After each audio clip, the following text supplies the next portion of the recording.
couple weeks ago, you could have watched me struggle with my Night Lord's Abaddon. I wanted to have a different cloak, not Abaddon's cloak, and I got this very nice cloak from the Beast Flayers, the Royal Beast Flayers from Warcry. And it just didn't fit, and now I have this piece left over and I don't want it to get lost in my bits box. So I'm going to expand my Necron Flayer court with Imothek the Beastflayer. Now, of course, it's not going to fit perfectly, so I have to get rid of Imothek's own cloak so I can use these shoulder pads to at least finish the body. So with the shoulder pads in place, it's time to take a look at how much I need to hack away from his body. So this spine is, of course, completely in the way of this cloak. I want this to fit kind of snug against the shoulder pads.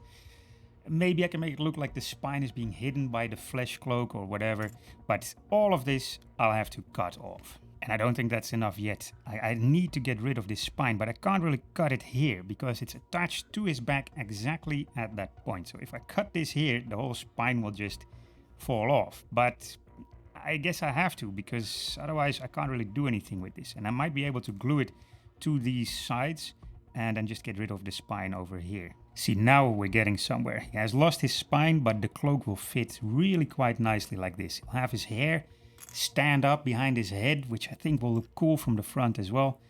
So I think I'm just going to have to glue the cloak in place and then figure out if I can do something with the spine, if it's even necessary. Looking at him, I think he would look better with his spine. So I'm just going to see if I can drop a big glob of glue in his back and just see if the spine sticks to anything here or on the cloak or that sort of crown that he's wearing, and just have it kind of peek out over his head as it's supposed to, because it would be a nice little detail to have. And I think he would just look a bit more complete with that spine in place here. Now, I don't think I can make Imothek without this iconic staff of his. I mean, it's recognizable. You can see it from a mile away when you have the actual Imothek model. So I'm just going to see if I can add it to him, but in a slightly twisted way. See, the character of the Warcry box has this arm, and that is the forearm. So it's kind of here, the hand is knocked off and the spear is poking through the flesh as if it's the bone and then sticking upwards. And yeah, people who say that grim darkness is gone from Age of Sigmar, you might want to check out a few of these armies. So I think I can just graft this on top of Imothek's forearm, just get rid of his own, and then turn this into Imothek's weapon like this. So first, let's dry fit the arm for a bit. I'll just snip it off here at the elbow, and the arm isn't glued in properly, so I can just remove it. And then I'm going to see if I can get this to fit. And to do that, I just have to make a little gap over here that I can fit the elbow into a little bit better. It doesn't have to be perfect. I'm thinking of just covering this up with a glob of green stuff, make it look a little bit more fleshy. Because, well, it's my Flayer court, so I can add bits of meat and skin however I like. None of this is working out, so I'm just gonna go rigorously cut this off and just glue this on top of the arm, and then maybe I can still get this nice hand, because that's too cool to leave behind. But I need to get rid of it, otherwise the connection is going to be way too fragile. If I add that mace head, that staff head that he has, on top of this, it's going to get heavy and it's just going to break. So it's too bad, but I'm sure I can make it work. Now, fragile as this is at the moment, I'm going to fix it with green stuff and make a glob of flesh over there. I just want to make it look like this staff of his is poking through the elbow as well, and kind of make it just one nasty, gory mess. But make it really a staff, because right now it's just sticking out here on the front, on the top, not on the front. And I want to take the bottom part of his actual staff and stick it onto the bottom. So I just gotta clip this off a little bit, because otherwise it gets in the way of the legs. And then I can just set it right there. Point this a bit forward a bit more, and that way I can make it look like it just goes straight through his arm. Pretty nasty. Okay. Time for the final step for the staff. I'm gonna see if I can get this head on here properly. And I think I should just cut it short, get it to there, maybe a little bit longer, have it poke out a little bit. Yeah, let's poke it out a little bit. It will make the connection even more fragile, but I think I can fix this with some green stuff, or maybe with some rope or straps or wire, something to just make the connection a little bit thicker. So let's reinforce that staff with a little bit of green stuff. And first I have to snap this one off, the bottom part. I glued it to his leg as well, but it needs to come off because it's not perfectly aligned with the rest of the staff. It needs to be more over here, I think.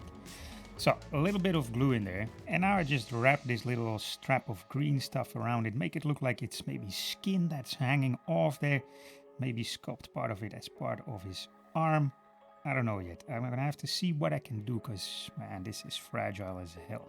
That's not the only bit of green stuff I need. He also needs this little crotch flap that he comes with himself on the original model, but I'm gonna make it skin as well, of course. Make him look a bit like a Chaos Lord who has this fleshy bit hanging in front of his fleshy bits. Now, I've given him a little bit of skin here as well, but it's all way too pristine. It needs to look frayed and not properly flayed. So I'm just gonna take my tweezers and start pulling little bits out of it and try to make it as rough as possible. And the same with this crotch flap that he has. It needs to rip and tear and look nasty, like the cloak on his back. Before it can settle, I'm gonna take this piece here. That's the hand that comes from the other side of the cloak. And I'm just gonna press it into the green stuff and make it look like it's coming out of that skin as well. I think it'll be a nice little detail. Now I'm gonna take some more inspiration from Chaos Marines and just give him a little trophy belt over here with this wire. It's a thin wire, 1mm thick, which comes from Dream Stuff World. I got links in the description below, affiliate links that can help the channel.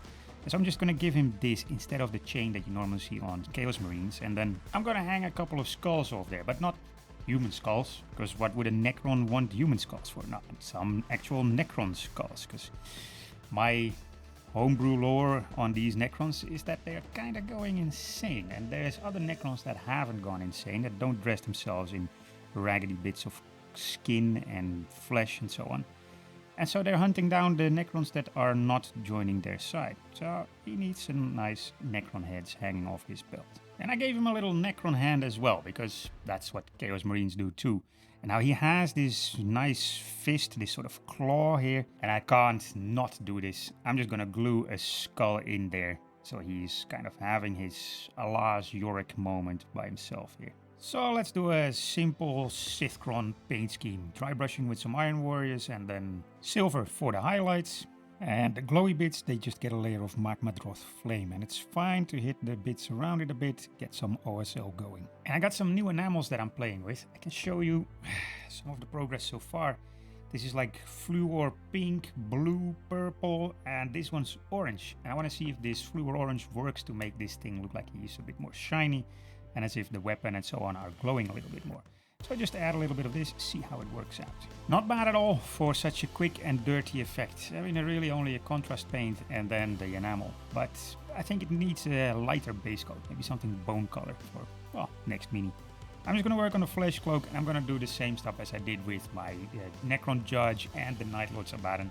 Some Bugman Glow and then some Flayed One Flesh on top of that. And some Carrion Crimson all over the cloak. I wanna make it look like it's nice and fresh, not so leathery. So the bright red glossiness of the Carrion Crimson will be perfect here. And if the skin is so nasty and bloody and wet, then the Necron better be a little bit darker and a little bit dustier, so that you get a little bit more contrast. Nice dry and wet contrast next to each other. So I'm using some panel liner from AK for gray and blue camouflage. It's just a dark panel liner, so it gets into the recesses really quickly, really nicely. And it'll give more shading and just darken everything down and also dull the shine a little bit from the metal. And I changed my studio setup and I couldn't figure out why this camera is not focusing on me. But I think it's Eidolon over here, so I gotta put him away. And I'm gonna continue with the base because I want to have more of this contrast between the glossy skin and the dusty sort of Necron and the environment he is in, because that will just make the skin look even worse. So I'm gonna give him a little bit of a desert base with some sandy desert texture paste from AK Interactive and some pigment powder. In this case, a light rust, which is a nice orangey, dusty color.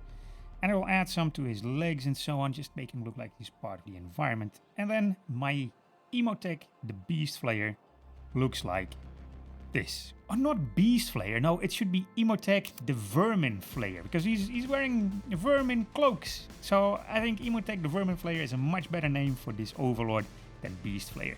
And my Flayer Court has an addition now with him, and I am seriously thinking of keeping this going and just see what other Necron characters I can take and convert into this weird Flayer Court where something is horribly going wrong and even the overlords are formed to a Flayer virus while still staying sentient and capable of commanding Necron armies. I think it would be a really cool, very flavorful Necron army, and I'm even thinking of taking the Silent King and not only having the Silent King on that flying throne that he has, but make a whole court out of it, like lots of little, I don't know, a court jester, the executioner, the judge can go up on there as well, the overlord can go up on there as well, and see if I can just get it crammed full of bodies of Necrons, all wearing skin cloaks and intestine wigs and God knows what else. So I really enjoyed this. It's super simple, super quick, and I also needed that because I worked on a bunch of really big things recently. My Lord of Skulls was massive, and Night Lord's Abaddon took quite a bit of work as well. And now I've got time to work on my next big thing, which is my first Imperial Knight kitbash. I kind of want a Knight's army because I think it would work well for me. I like painting metals and rusty and sort of dilapidated big robots. So Imperial Knights would be cool, but I want to make an ode to the old world, the Imperium of the old world. So I'm going to kitbash every knight into representing something of the Imperium of Man of the old world, of Warhammer Fantasy. So you gotta subscribe if you want to see that next massive video that's coming out, well, probably next week or maybe in 2 weeks. It's gonna take some time to work on that. And in the meantime, check out this video next.